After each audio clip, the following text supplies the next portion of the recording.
Hi there, and as you can see, today we're in the kitchen. I'm in the middle of baking a batch of stotty cakes, a northeastern dish that's usually paired with peas pudding. Once the everyday bread of working folk, much as manna bread was to the Israelites. And I've been let into 3 secrets about making proper stotty cakes, which I'm going to share with you.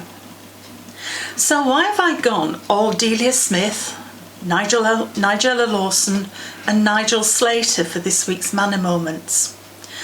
Well, it's all about adding flavour and texture to what otherwise could be dull and unappetising. And it took me back to 2 Psalms, Psalm 34 and Psalm 16. Oh, taste and see that the Lord is good. And Psalm 16, the Lord himself is my portion and my cup. So here are the 3 secrets. Promise not to tell. You have to add 1/4 teaspoon of pepper to give it that authentic taste. And when you're kneading your risen dough, you need to keep slapping it down on your floured surface during the kneading. This helps distribute the air and gives those lovely, holy textures that can lift an otherwise dense, flat cake. Then you have to bake it in a gas oven for 15 minutes and then turn off and leave it to bake for another half hour in a cooling oven. It's a quick bread in some ways, but it still needs time and effort to come together. Skip any of these 3 steps and it isn't authentic stotty cake. It's been said that to be human is to have and live a story. And we're all living our own story, but also living and sharing in the ongoing living story of God's people.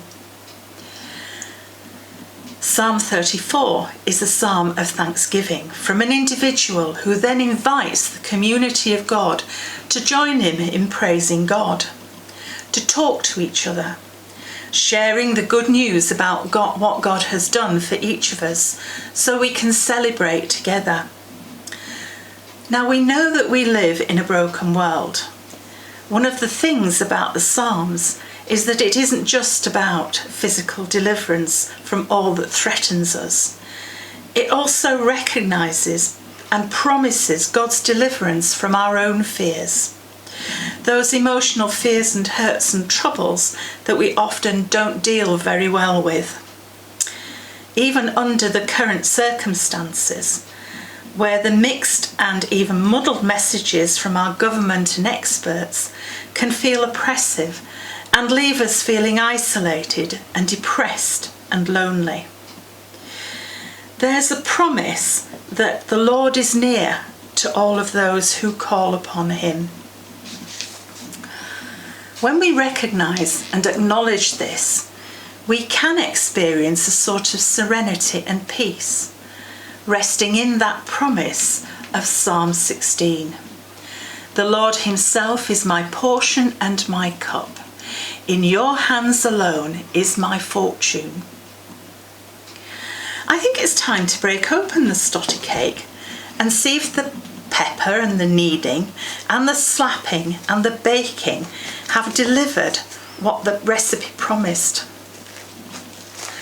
And in breaking the stotty cake, I'm holding on to the promise and looking forward to the time when we may all be together at Holy Communion, where we may all taste and see that the Lord is good. Oh yes, it looks very good. What's your manna moment? Let me know. See you next week.